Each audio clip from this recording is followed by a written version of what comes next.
حضرت علی فرمانے لگے میری 5 باتیں یاد کر لو،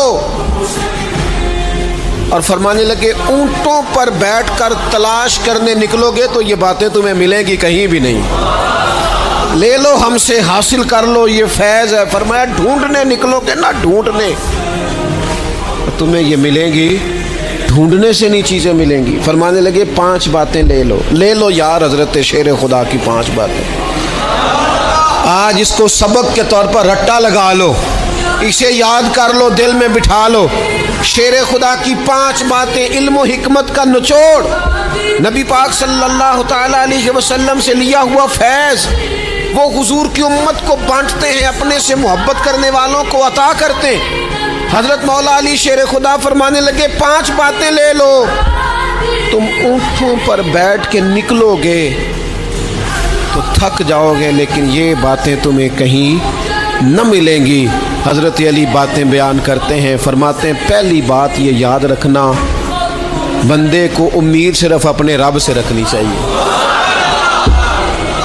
جیت جاؤ گے دوستو دنیا میں اگر یہ بات آ گئی، بچ جاؤ گے، دل ٹھنڈا رہے گا، بے قراریاں، بے چینیاں، پریشانیاں جان چھوڑ جائیں گی۔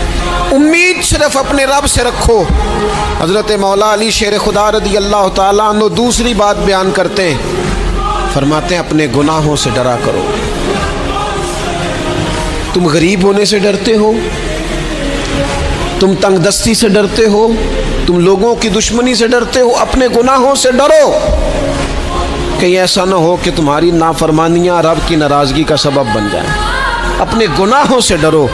اور تیسرا مولا علی شیر خدا رضی اللہ تعالیٰ عنہ فرماتے ہیں اگر تم جاہل ہو نا، تمہیں پتہ نہیں، تو علم کے بارے میں سوال کرنے سے کبھی نہ شرمانا، پوچھ لینا فائدہ ہوگا، کسی سے بات کر لینا فائدہ ہوگا، کسی سے سیکھ لینا نفع ہو جائے گا، کسی کو مان لینا اپنا استاد، زندگی بھر سمجھدار ہو جاؤ گے، فیض یاب ہو جاؤ گے۔ اور حضرت علی شیر خدا چوتھی بات ارشاد فرماتے ہیں یہ علماء کے لیے، فرمایا اگر عالم کو کسی مسئلے کا علم نہ ہو تو غلط بات نہ بتائے، بلکہ کہہ دے واللہ اعلم، اللہ بہتر جانتا ہے۔ یہ بات یاد رکھیں، جس بات کا پتہ نہ ہو، جس کی خبر نہ ہو، جس پر عبور نہ ہو، اس بات کو آگے بیان نہ کیا جائے اور کبھی بھی غلط بات نہ بتائی جائے۔ یہ حضرت علی شیر خدا ہمیں سبق دیتے ہیں۔ اور 5ویں بات حضرت علی شیر خدا ارشاد فرماتے ہیں یاد رکھنا، ایمان میں صبر کی وہی حیثیت ہے جو جسم میں سر کی حیثیت ہے۔ اپنی زندگی صبر کے ساتھ گزارنا، زندگی میں کبھی بے صبرے نہ ہونا، حوصلہ نہ چھوڑ جانا۔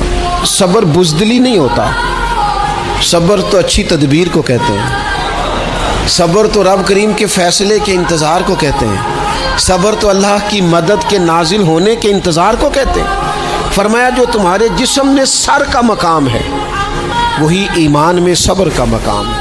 یہ مولا علی شیر خدا نے ہمیں 5 باتیں